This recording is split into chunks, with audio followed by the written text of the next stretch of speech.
They say life changes in the quietest moments. It's been 6 months, but I still remember that afternoon like it just happened. The sound of the ceiling fan humming, the way the sunlight stretched across the floor, it felt like the house was holding its breath. And so was I. I thought I was alone. I wasn't. He saw me. Not just in passing. Not a glance. He saw me completely. And I haven't been the same since. I didn't hear him come in. Just the creak of the door. Just the silence that followed. And his eyes locked on mine, wide, confused, something else, too. I don't know what. I still don't. He didn't say anything. And I couldn't move.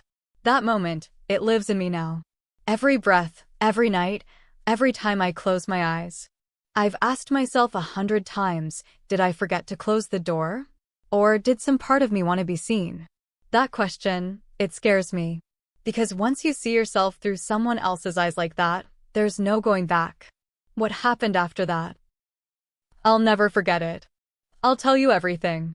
But before I do, subscribe to Heartfelt Tales Unfold. Because what happens behind closed doors changes everything. David and I used to be in love. Or, at least I thought we were.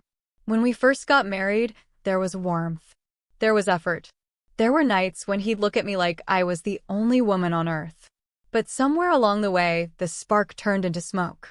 Barely there, always fading. These days, it feels like we're just two people living side by side. Sharing space. Not lives. He works late. He travels often. Even when he's home, he's not really here. He nods when I talk. He says all the right words, but they're hollow, like reading from a script he's long forgotten how to mean. And then there's Eli, David's son, my stepson. He was 13 when I met him.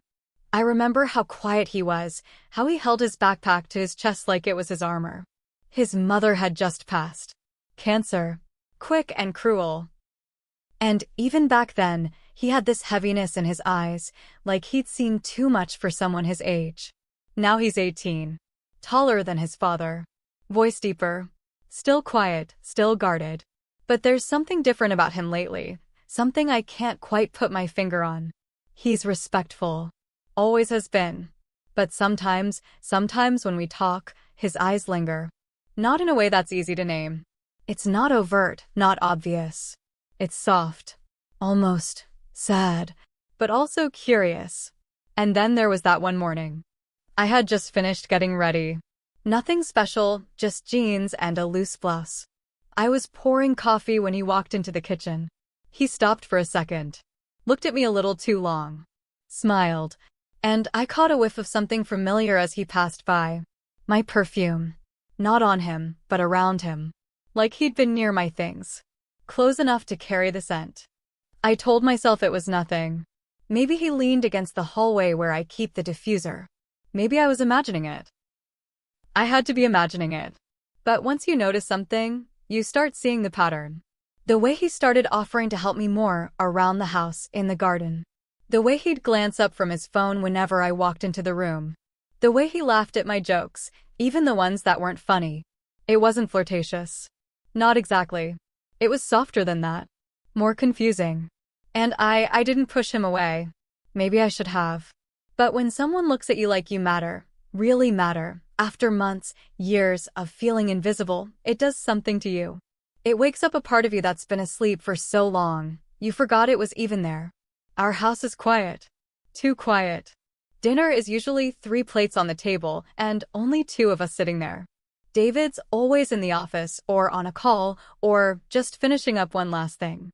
Eli and I share most meals alone now.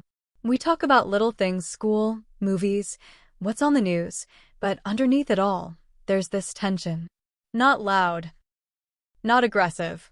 Just steady. Constant. Like a low hum in the background of everything. Sometimes we run out of things to say, and we just sit in the silence. But even then, I can feel it. His eyes on me. Not always directly. Sometimes it's just a glance. But I feel it. And the worst part? A part of me wants him to look. I haven't told anyone that. Not a soul. But I feel it in my chest, in my stomach, in the way my breath catches when he walks into the room. I tell myself I'm just lonely. That this is what happens when you go too long without being seen, touched, wanted. But then I ask myself, why him? Why Eli? And I don't have an answer I'm proud of.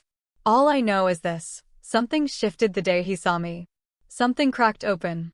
And ever since, I haven't been able to close it. It was raining that day. One of those thick, heavy storms that makes the whole world feel smaller.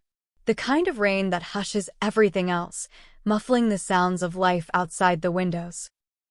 David was out of town, again. Some conference or client dinner, I can't even remember now.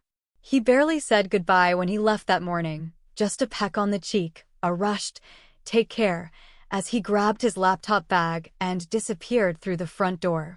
I didn't expect anyone else home. Eli usually went out with friends on Saturdays or holed up in his room with his headphones on, lost in his own world. The house was quiet, still, and I felt hollow. I had done the laundry, tidied up the kitchen, poured myself a glass of wine a little earlier than I should have. And then I just stood there, staring out the window, watching the rain slide down the glass in slow, lazy streaks. The ache inside me wasn't sharp. It was dull. A slow, creeping emptiness. Like something I couldn't name was missing, and had been missing for a long, long time. I went upstairs. Not for any particular reason. I just needed space. Needed to feel something. I closed the bedroom door behind me, or thought I did. I remember the soft click, but maybe it didn't latch. Maybe I was careless. Or maybe I wanted to believe I was alone so badly, I ignored what I knew deep down. I sat on the edge of the bed for a long time. Just breathing. Staring at the floor. My fingers moved without thinking. My mind wandered. I didn't light candles. I didn't put on music. It wasn't some grand fantasy or sultry escape. It was raw. Quiet. Desperate. I let my hands trace over my skin like they hadn't in years. Not out of lust, but out of longing. Out of a need to remember that I could still feel. That I hadn't disappeared entirely. For a few brief moments, I let go.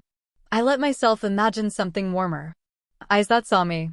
Fingers that didn't rush. A presence that didn't feel like an afterthought. And then, I felt it. That presence. Not imagined. Real. I turned my head slowly, breath caught in my throat, and there he was. Eli. Frozen in the doorway. He didn't flinch. Didn't look away. And God. I didn't cover myself fast enough. I was too stunned. Too paralyzed. It felt like an entire lifetime passed in those 3 seconds. His eyes were wide, but not shocked. Not horrified. They held something else. Something I still don't have words for. I sat up, heart pounding in my ears, mouth dry, throat tight. But before I could say a word, he turned. And walked away. Not fast. Not in a panic. Just turned and left. No slam of the door. No footsteps pounding down the hall. Just that thick silence settling in again. Like the storm outside had crept into the walls of the house. I stayed frozen for what felt like forever. My hands still in my lap. My breath shallow. My mind racing, trying to convince myself I'd imagined it. That it didn't happen. That maybe the door had been closed and locked, and this was some twisted daydream. But it had happened. He saw me. He watched me. And then he walked away. No apology. No words. But I saw it. I saw the way his chest rose and fell. The way his fingers curled slightly as he turned. The way he hesitated, just a moment before leaving. That moment wasn't accidental. And that silence that followed? It was louder than anything I've ever heard. I didn't sleep that night. Every time I closed my eyes, I saw his face in the doorway. Still. Quiet. Watching. My skin burned with shame, but beneath the shame was something I wasn't ready to name. Something that curled in my chest like a secret. A dangerous one. The next morning, I woke up early, made coffee, and sat at the kitchen table trying to pretend everything was fine. Normal. Just another Sunday. But it wasn't. I couldn't stop thinking about it.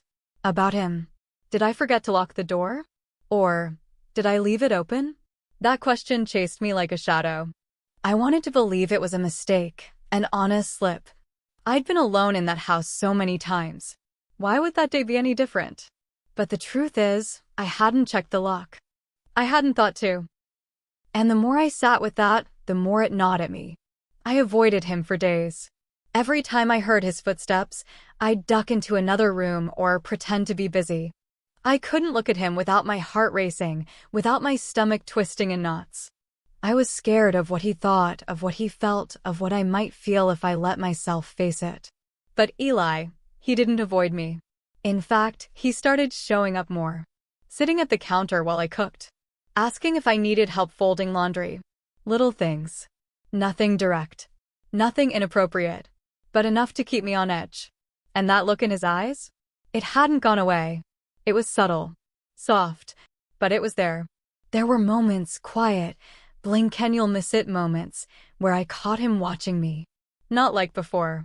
Not like the doorway. But closely. Attentively. Like he was trying to read something on my face I hadn't written yet. I told myself he was just young. Confused. Maybe he didn't even understand what he saw. Maybe it was all a misunderstanding. But I was lying. To myself. Because late at night, when the house was quiet and David was asleep next to me with his back turned like he always was, my thoughts went to Eli. Not just the memory of that moment, but the feeling it stirred. I started dreaming about him. Not every night. But often enough that I'd wake up breathless, cheeks flushed, thighs pressed together like I was trying to trap the heat before it slipped away. Dreams where his hands found mine. Dreams where the silence between us broke wide open into something, unspoken but understood. I hated myself for it. And yet, I didn't stop it. I'd lie awake, staring at the ceiling, torn between guilt and longing. Between the life I had and the fantasy that kept creeping in, uninvited but never unwelcome. I started wearing different clothes around the house. Not anything dramatic. Just softer fabrics. A little more skin. A dress with thinner straps. A button undone that didn't need to be. I told myself it was just for me. That I wanted to feel good again. That it had nothing to do with him. But I knew. I knew the way I lingered a little longer in the kitchen when he came in. The way I laughed more easily when he made a joke. The way I waited, hoped for our paths to cross. I hated that I noticed the way his voice had changed. The way his jawline had sharpened. The way his presence filled a room differently now. I was supposed to be the adult. The parent figure. The safe one. But nothing felt safe anymore. My body betrayed me. My mind betrayed me. I kept telling myself that nothing had happened. That I'd done nothing wrong. But that wasn't true. Because something had happened. Something real. Something I couldn't undo. And the more I tried to ignore it, the louder it got inside me. This wasn't just about being seen. It was about being wanted. And I hadn't felt that in so long, I'd forgotten how powerful it was. How dangerous. I'd like to say I found clarity in that time. That I made a choice. That I decided to pull back, draw a line, remind myself of what was right. But I didn't. I drifted through those days in a fog. Half afraid he'd bring it up, half afraid he wouldn't. And all the while, that moment in the doorway looped over and over in my head. His eyes, my breath, the silence, and the part of me, small but alive, that didn't regret it. It started with small things.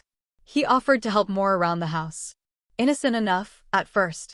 Washing dishes, setting the table, chopping vegetables next to me in the kitchen. But there was something different now in the way he moved, the way he stood a little closer than before.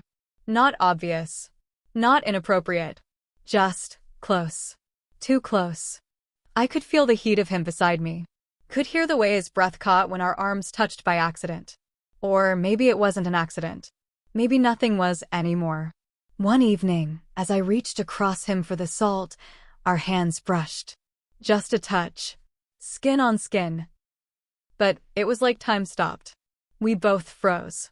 Not speaking, not breathing. Just staring at each other. I should have laughed it off. Should have stepped away, created distance. But I didn't. I looked at him. And he looked back. Not like a boy. Not like a son. But like a man. Hungry, curious, and waiting. We said nothing. But in that silence, something passed between us. Something wordless. Something that shook me. Later that week, I was gathering laundry. I went into his room, just for a moment. I wasn't snooping. I wasn't looking for anything. I was just grabbing his clothes like I'd done 100 times before. But something caught my eye. His sketchbook. It was lying open on his desk, pages flipped up like the wind, or maybe his hands had left it that way. I don't know why I looked. Maybe I already knew. But there I was, staring down at a pencil drawing. Of me. It wasn't crude or childish. It was soft. Detailed. Beautiful, even. My face tilted in thought.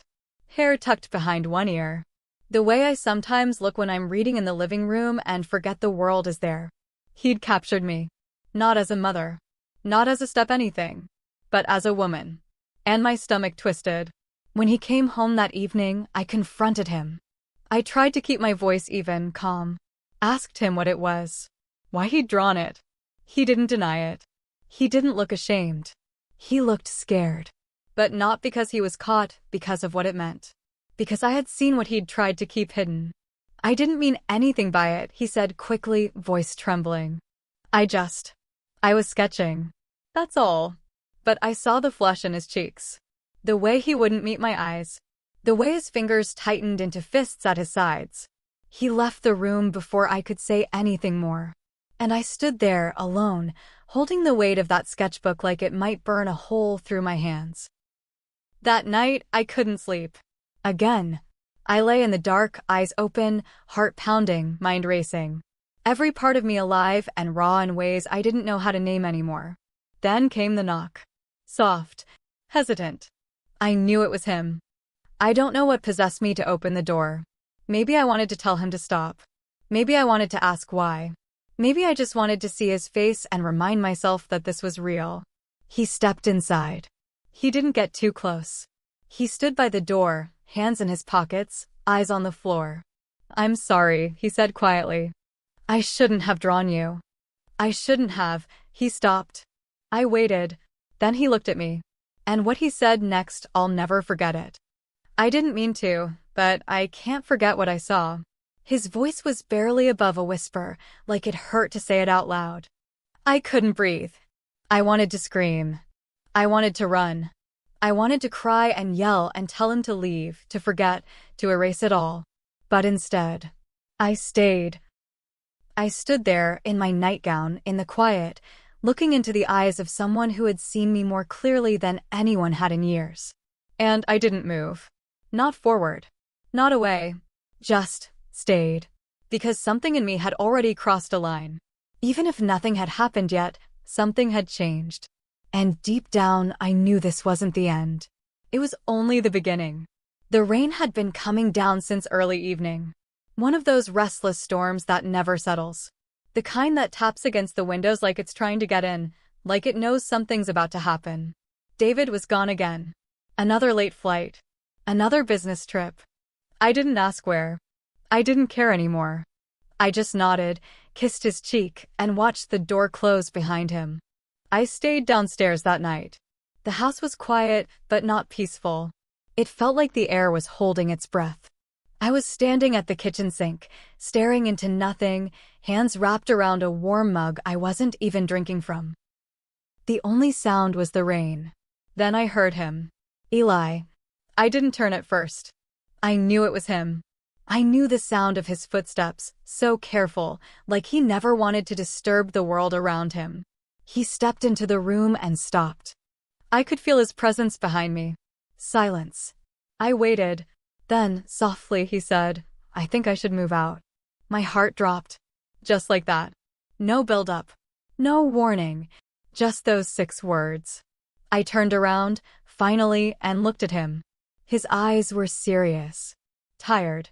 There was something heavy in them, like he'd been carrying the weight of everything he hadn't said. I can't stay here, he whispered. It's not right. I stepped forward, slowly, not thinking, just feeling. Please don't, I said, my voice shaking. Don't leave. He looked at me like he didn't understand. Or maybe he did, and that's what scared him. We stood there, barely a breath apart. the storm outside growing louder, wilder, like it was echoing what was happening inside me. Then I did something I didn't plan. I reached for him. I touched his arm. Just gently. And he stepped into me. We hugged. But it wasn't just a hug. It was something else. It lasted too long. Our bodies fit too easily. My face pressed against his chest, and I could feel the way his heart raced. I knew I should pull away. I knew it. But I didn't. And when I finally tried, when I shifted to step back, he didn't let go. His hands stayed on my waist. Mine stayed on his chest. And our faces were suddenly, somehow, just inches apart. He looked at me. And I looked at him.